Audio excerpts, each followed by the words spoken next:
Samoa are not the end of American territorial expansion. We will now move to build our own empire, just like the European powers have. It'll start in Cuba.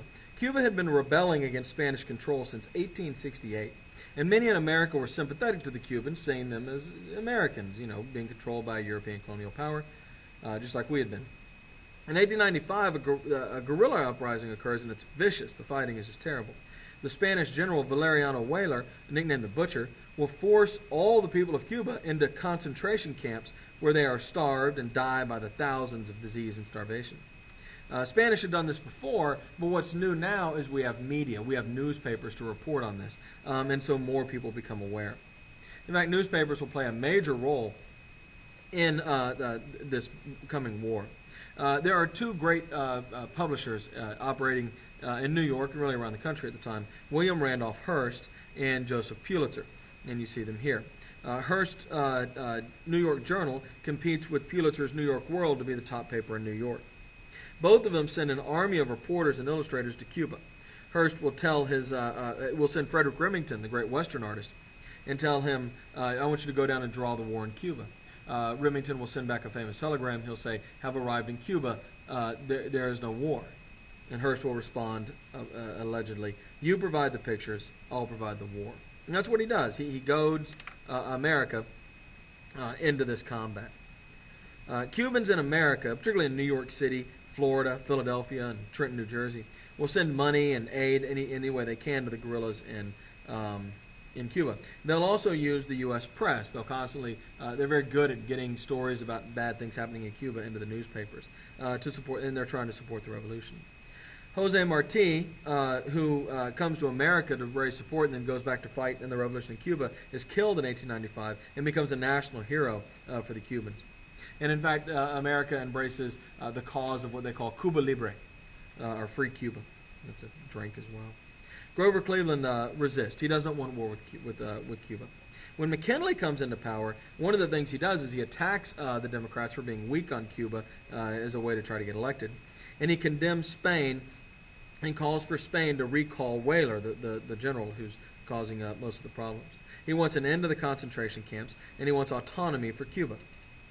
In February of 1898, we intercept a letter from the Spanish diplomat Dupuy de Lome calling McKinley a, quote, bidder for the admiration of the crowd, saying that McKinley has no principles. He's just doing what he thinks will make people happy. But by the way, Teddy Roosevelt felt the same way. Roosevelt would say about McKinley, he had no more backbone than a chocolate eclair.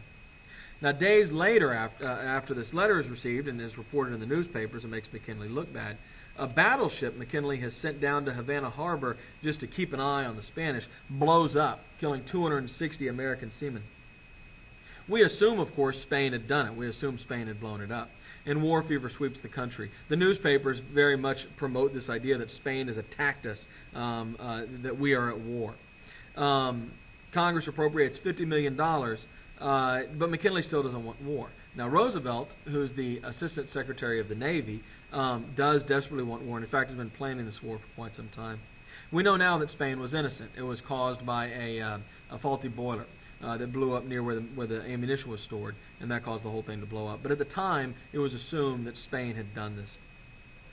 And in March of 1898, Spain agrees to release the Cubans from the concentration camps and stop fighting, but it won't negotiate for the rebels. McKinley says this isn't enough, and under intense pressure from the public, stoked by the newspapers, asks for war on April 25th of 1898. This war will be called the Splendid Little War by Secretary of State John Hay because it only lasts from April to August of that year, and there are very few combat casualties. Cubans really had done most of the work already. Only 460 Americans will be killed in battle. But 5,000 more will die from disease like malaria, dysentery, and typhoid, as well as bad meat sold to them by American meatpacking companies. Cuban casualties, of course, are dramatically higher. American soldiers had outdated weapons, heavy wool uniforms, which weren't that fun to fight in the Caribbean and the Philippines. They had little medical gear, and their food was frequently rancid. There were only 28,000 regular soldiers, meaning full-time Army soldiers, in the entire United States. Most of these were Indian War veterans. The war was actually mostly fought by National Guard. Again, a theme that we're familiar with today. There were black soldiers as well, the Buffalo Soldiers, called this because Native Americans who saw them when they trained in the American Southwest, said their hair looked like buffalo fur. The Buffalo Soldiers faced, of course, racism wherever they went. These are military-trained black guys with guns, which scared a lot of people. And when they had to transfer from New Mexico to Florida, take a train ride across the American South, you can imagine there were issues. When they used an all-white park in Georgia, the police were called and they were thrown out. Soda Jerk in Tampa refused to serve them and got beat up by Buffalo Soldiers. This led to a riot in Tampa. After that, they weren't even allowed off the boats. By then, they had transferred onto ships, and they weren't even allowed off boats when the boats would dock somewhere. They had to sit on the boat. The African Americans fought nobly, and they won many medals. And in fact, in the most famous battle, the heroes of San Juan Hill, Teddy Roosevelt was proclaimed to be the great hero of this. In reality, it was African Americans who did most of the fighting in that battle.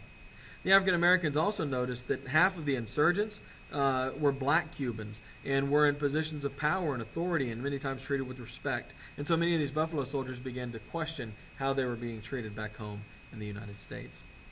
But the war actually didn't start in Cuba. Well, it kind of did. That's where the Maine blew up. But when the Maine blew up in Havana Harbor in Cuba, the first thing we did, according to Teddy Roosevelt's plan, by the way, was attack the Philippines, which was also a Spanish possession that we had wanted for a long time because it was a great naval port near Asia.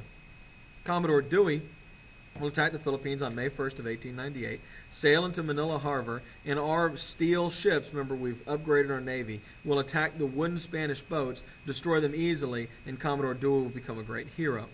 The Marines will arrive soon after, and the Spanish will surrender the Philippines to the Americans. But there weren't enough Marines, and so the Marines make a deal, the U.S. makes a deal with the Filipino revolutionaries that we will give them some degree of autonomy after the war, and that's going to become an issue.